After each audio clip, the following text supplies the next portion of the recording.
The world's main economies and trading blocs have announced non-monetary economic support measures to combat fallout from the coronavirus epidemic. Following is a run-down of the main initiatives, which include tax payment waivers, credit guarantees and cheap business loans. The Trump administration is seeking to enact a $1 trillion stimulus package to blunt the economic pain from the outbreak, possibly to include $1,000 direct payments to individual citizens, and $50 billion for airlines facing bankruptcy as international travel and tourism shut down. The European Union is rationing up to €37 billion $40.7 billion of funds to sectors hardest hit by the virus but not providing any new money. It has also said member states can spend as much as they need to counter the effects of the outbreak, with those sums to be excluded from overall calculations of national deficits that must remain below 3% of gross domestic product. That has created the leeway for a range of stimulus measures across the bloc.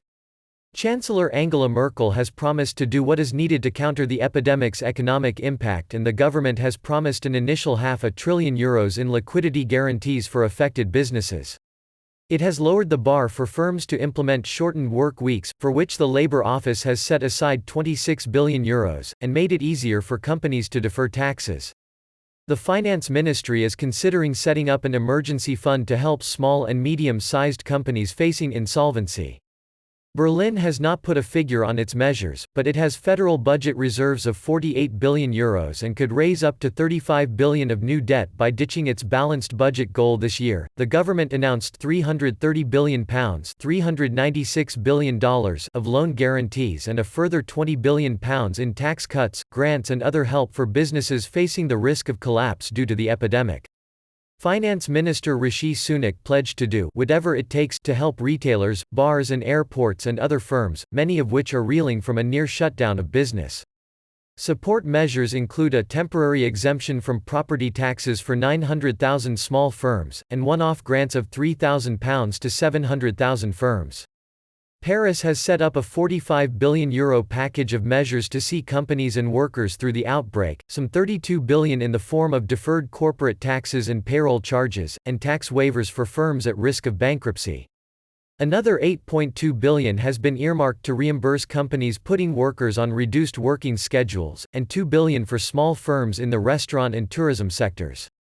The government is also guaranteeing up to €300 billion in new bank loans to companies.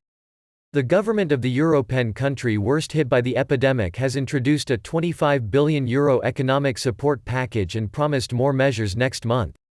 The Finance Ministry has allocated nearly €120 billion $17 billion for counter-epidemic efforts, tapping the budgets of government offices and departments, and front-loaded €103 billion in spending from the central 2020 budget to support the poor.